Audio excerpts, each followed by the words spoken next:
Good morning. Continuing kind of our discussions for Davos Worldwide and Davos 2026, the forum. I have now the next panel starting with Dr. Michael Tyra, and he is going to be working with our good friend Tejpaul Bhatia. So Tej and Michael, I will turn this over to you, and we look forward to a very engaging discussion. Thank you very much, Anand. We appreciate the opportunity, and we're extremely grateful for Davos Worldwide setting up these conversations that are so important in the world that we're currently dealing with. Um, as Anand said, my name is Dr. Michael Tyra, and I am happy to be the host for this Davos Worldwide Fireside Chat. Today, we're talking about one of the defining questions for the space sector right now, how we move from exciting breakthroughs to scaled, durable growth, what capital is flowing, what capital is missing, and where the friction really is, and what needs to change for the next era of the space industry to be built. I have the distinct pleasure of being joined today by one of the leading lights of our industry, Tejpaul Bhatia. Tej has spent his career across technology and high growth ventures as an operator, an investor, and an executive. And he brings a clear eyed view of where the space market is today and where it may be heading tomorrow. So, Tej, thank you for joining us. It's a pleasure. For those of you in the audience that don't know Tej, I was hoping that you might be able to tell us a little bit about your journey and the amazing career that you've had so far. Yeah, thank you so much, Dr. Tyra. It's good to see you again and kind of in such quick succession. And thank you to Davos Worldwide. I wasn't able to go to the forum this year, but over the last several years, the World Economic Forum and the conference in Davos have been incredible opportunities to move our industry forward.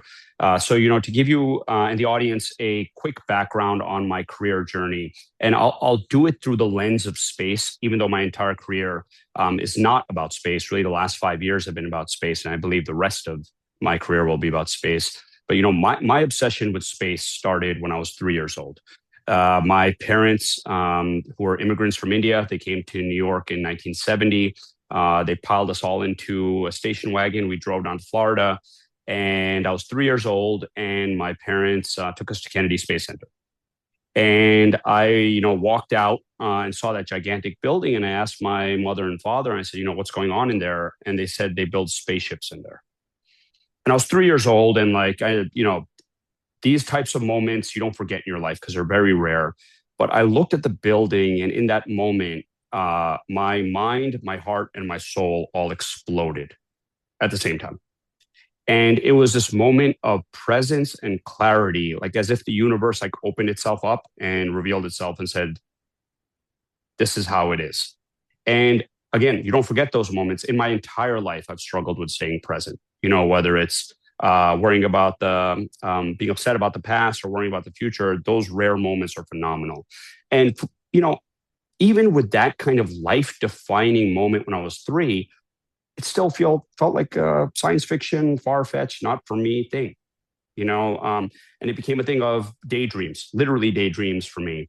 And my career took a wonderful path towards technology. I studied computer science at Columbia, in the height of streaming media before there was real broadband or cloud computing. I got a chance to create the first ever digital networks online when I was at ESPN.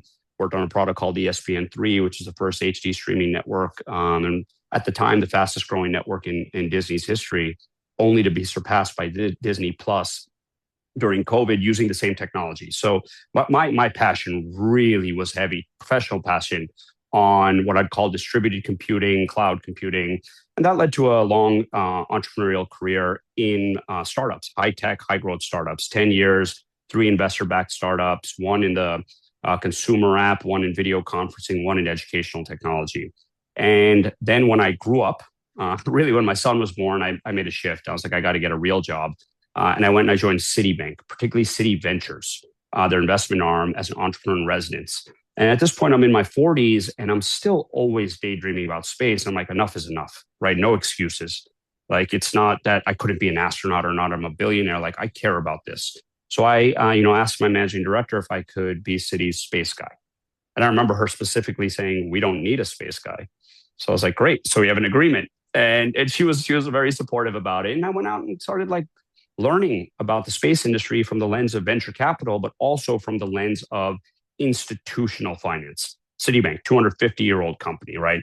Citi Ventures is making investments. So I got to meet a lot of startups. And then I went to Google, very specifically on the cloud side, was there for 4 years, but also used that platform to support space startups with cloud computing, distributed computing, abundant compute. Like you should not have to ever worry about a scarcity mindset when it comes to technology development.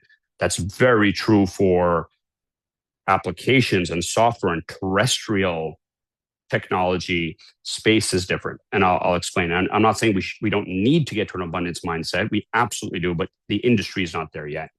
And then about 5 years ago, I got the opportunity to join my first angel investment, which was Axiom Space. And this was, summer of 2021. And I had the very rare opportunity to work for this company that was building a replacement to the space station, is now building the spacesuit that the next humans who step on the moon will be wearing. And we were sending 4 missions to the International Space Station, crewed missions to the International Space Station. And that became my primary focus. I had never sold space before. I had never sold missions. I'd never sold to governments, let alone foreign governments. So this was all brand new to me. But man, what an opportunity. Like imagine what the 3-year-old of me would be thinking just to have a shot at this. And then we did it in amazing fashion, right? 4 missions, 16 astronauts, 12 nations, dozens, maybe hundreds of corporate partners, multiple firsts, the first NFT from the ISS, the first cloud computer on the ISS, first champagne on the ISS, the first artwork tied to other business models.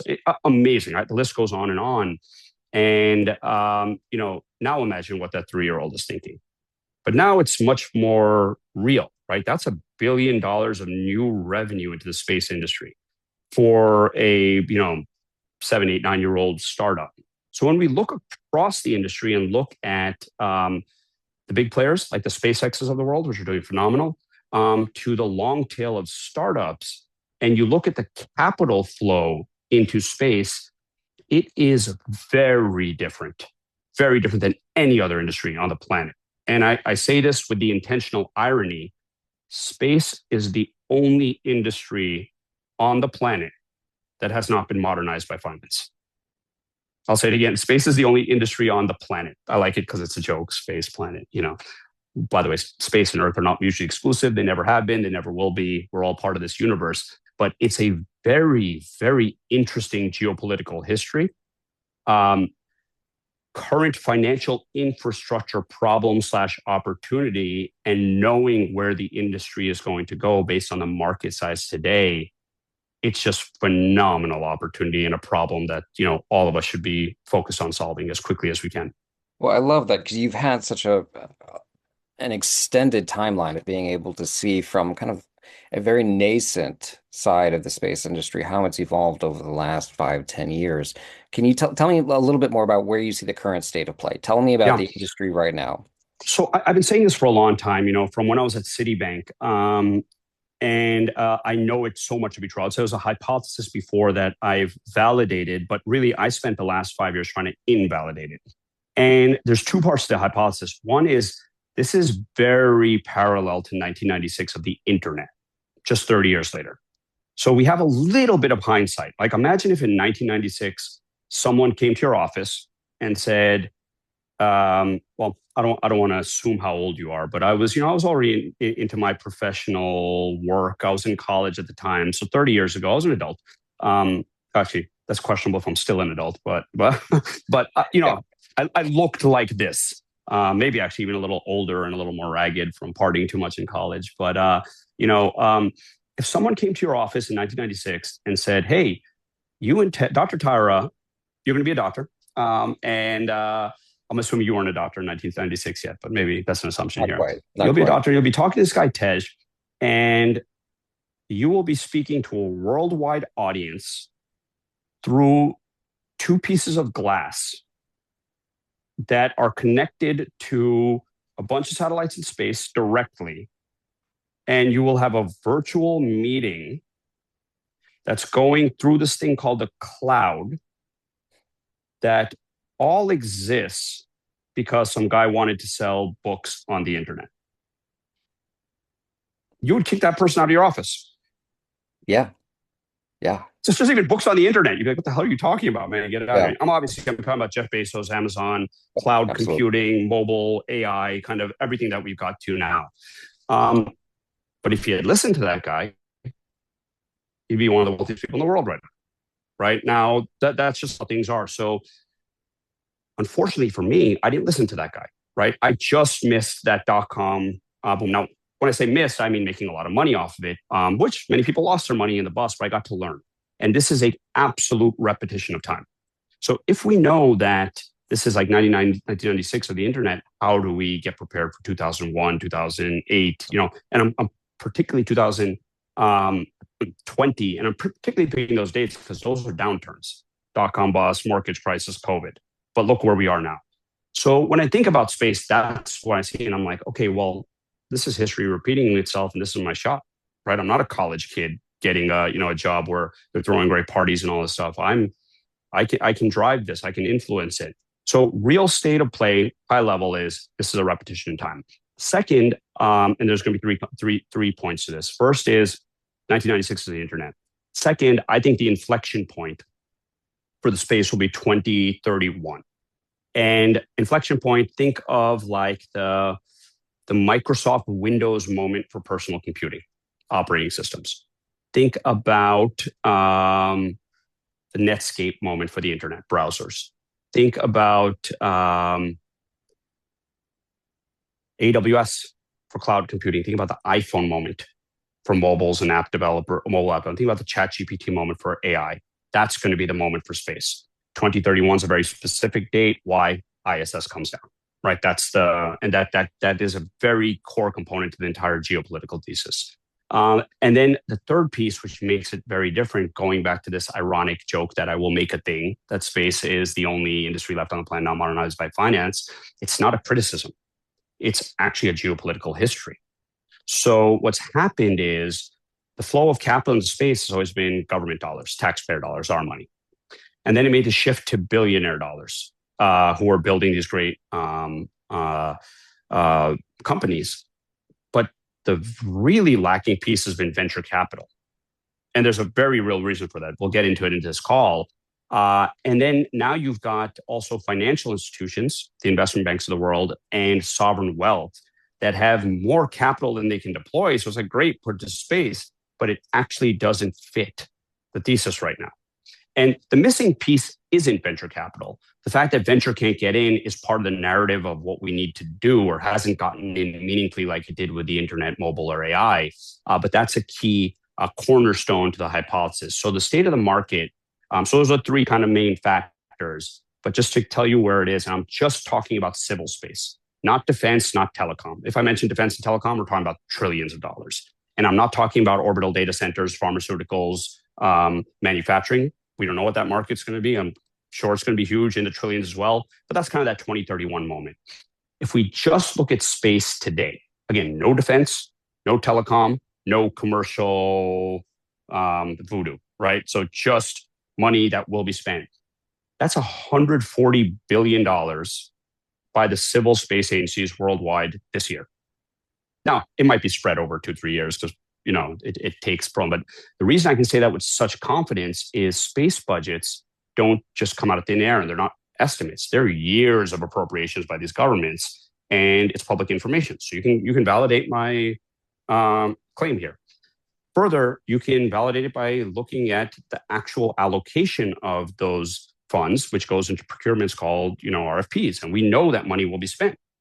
So the market is already huge, and it's set to have multiple inflection points: defense, telecom, future applications. So that's where the state of play is. But there is those 3 points that I mentioned, that while it is that 1996 internet moment for space, it could be that AI moment. There is a very big missing piece of financial infrastructure that, again, is neither good nor bad. It's just how the industry evolved from the Cold War era. Well, I want to get into that, and I want to make sure that we get into it kind of on the timeline that you want. Maybe in conjunction with that conversation, I'm curious, how do we ensure that the timeline that we're on, the parallels that we're seeing between the rise of the internet and the rise of the space industry, how do we avoid some of the mistakes that we may have made as an industry back then while kind of doubling down on the things that we should be doing to ensure that when we hit these inflection points, we're hitting them in a strong kind of momentum building fashion so that we don't necessarily have to go set ourselves back a couple of years every time there's a downturn. It's a very good point. So I'm going to state this in two ways. One is I do think we need to set ourselves back for a second. Like we have to slow down before we speed up. And I used to think we need to go back. Space industry is stuck in 1969 again, not a criticism. There's a very valid reason why that's the case. So we need to bring it up to 1979, business model innovation, cable versus satellite. Bring it to 1989, personal computers and operating systems. Bring it to 1999, the internet and scalable growth, 2009 mobile. Like every year we could get up, but I realized something. We actually need to go back. We need to go back to like the 1500s. We need to go back 400 years from 1969 to 1569 in the beginning of the original merchant banking and the original bills of exchange and the original trade between East and West. Imagine the European merchants and bankers sitting in Florence or in Lyon trading spice from India, Arabia, or Beijing with explorers who are going to New Amsterdam, New York City, Baltimore, or Jamestown on ships across the world where people still think the world is flat. How did they underwrite that? Like, imagine, like how amazing, right? So like, I think we can slow down, speed up. Now I'm just going to take a step back. Sorry, I'm going to take a step forward to answer your question very directly. How do we not make the same mistakes? On the financial side, on the market side, yes, it's a parallel to the internet. Doesn't mean it has to be exactly the same. The market will evolve the way it's supposed to evolve. I don't think you can force it. Because if we were, we would have been back on the moon by now, right? If it were, we'd all be teleporting from New York to Tokyo in 20 minutes, right? Like, I'm sure if you asked people in 1969 where we'd be in 2026 when it comes to space, their mindset would be very different than the reality. So it is what it is, and we can help by creating cool tools and infrastructure and supporting entrepreneurs. That's literally probably, I used to think, when it comes to space, my job was to get as many people to space as I can commercially. But now when I think about that other ethos, it's to support founders, right? That's something also part of my identity, and that has to happen. And by founders, yes, the major space companies, the billionaires, they're founders, of course. But think about all of our friends, right? Think about all of the companies that are starting with that passion and that dream of that 3-year-old that I'm going to do this. And they need money, right? They need cash flow. They can't just sit and wait around for the next contract that they might get and then try to convince investors, venture capitalists, that this matches some sort of thesis. So I'd say on the financial side, it'll work itself out, but we need adults in the room to make that happen. On the part that I'm more worried about is how do we not make these mistakes? How risky is this? On the pure geopolitical level, right? And 2031 is the inflection point I'm saying is particularly because the ISS comes down in 2031, a fact. And again, maybe it's not exactly 2031. It was supposed to be 2024. It got extended, but at some point the ISS will come down. That is a truth. The other truth is the Chinese have a station up. They've had it up since 2021, and it'll be a 4 or 5 module station in 2031. And look, LEO and stations in human spaceflight out of that $140 billion market economy is the smallest part. It's really not that big, but to me, it's the most important and the hardest. And the question becomes, what are we doing about that? And if finance can solve that problem, awesome. But I think that has to be much more a will of the people, right? And I'll speak from as a United States citizen and an American, second generation myself, and now my son, third, and New Yorkers for the United States. And, with our new administrator, Jared Isaacman, I'm very excited about what are we going to do, right? Like, what's the plan? And I think that kind of answer can be supported by the entrepreneurs and the finance community, but that has to come from leadership. And who in the world is bringing that leadership, right? Is it NASA? Is it ESA? Is it JAXA? Is it CSA? Or is it someone else? Is it India? Is it UAE? Right? Like who are the new space leaders out there? Who are the individuals? Who are the countries? Who are the agencies that will really kind of band together and say, look, our destiny is to be off planet. No single company, no single country, no single person can do it. We have to do it collectively.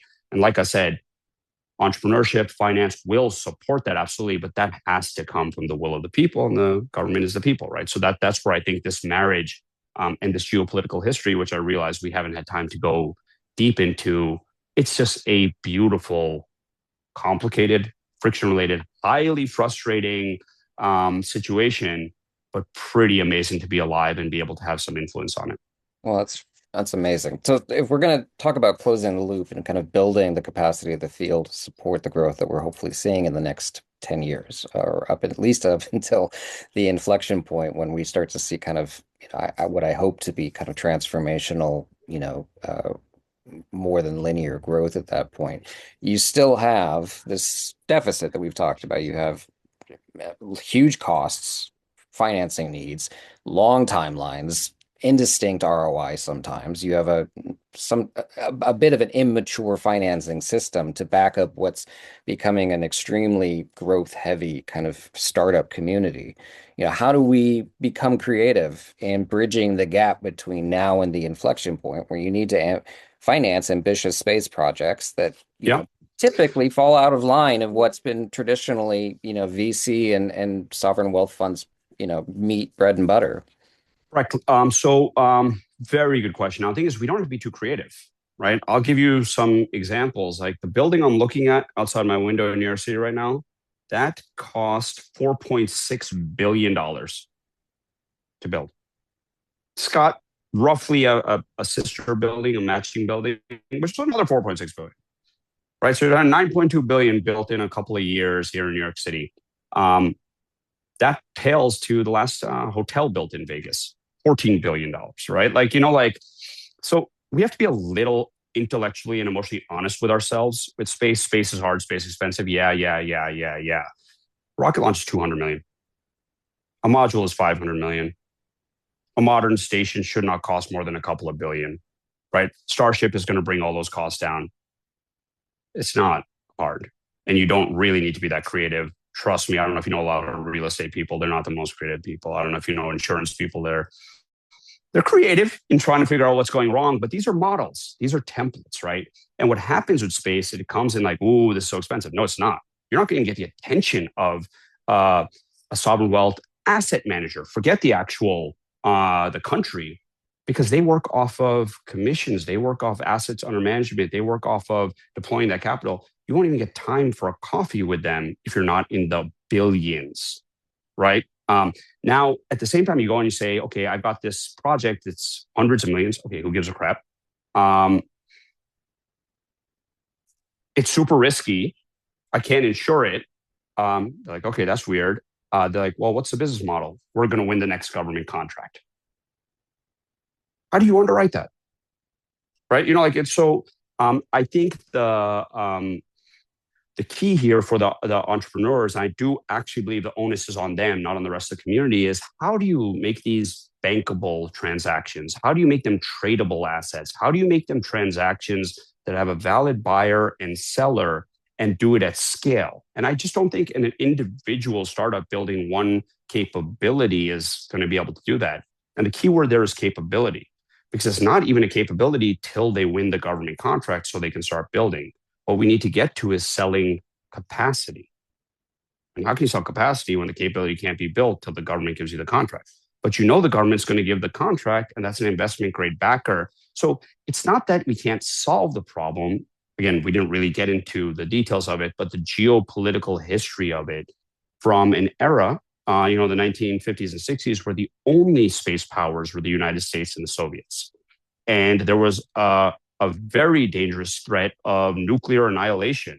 So you get everyone together and you build this beautiful, beautiful platform called the International Space Station that literally has been the beacon of diplomacy of our lifetime. There's so many incredible moments, like the one American who was up in space during 9/11. right? To all the conflict in the world and the peace that we see up there, the hope that we see up there, like it's beautiful. Now, what happened in that though is the rest of the world, as the ISS partnership expanded, Europe, Japan, Canada, it fell into that model, purposely and perfectly executed in a non-monetary value in kind model, which sometimes is unfortunately called a barter system.